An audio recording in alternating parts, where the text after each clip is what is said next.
Tanae te le lope whainga luenga e polinsia pe polelo ia polinsia pe sa foi to media o le whape mai lana upu ia Australia po lato I loa tupe ia whaonga e le malo e se fesiri tofo tau mwhai whaaleanga le mawhau Australia po lato I loa whaonga te tau e Samoa tupe le malo tu lou lava ma o mai tau ale le ia I fo le na fesiri Maleanganga o le nā fo ia le nā lo ia. I'm watching him now.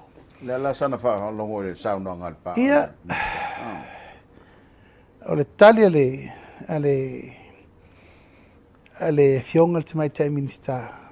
Fa vai I lunga o le teletonunga build on trust. A se fesili tu low lava va petalo fai. Va leva na feo I solo mani tangata em tua alua tele mafau. Yo e pe fa folinga tau ia Australia o le se lau tau whaonga le se whaonga ngal malo tau sosani yo anana mana ia le tali Minister ale minister e pule le malo Samoa ile me fa alu ia la tau tupe mai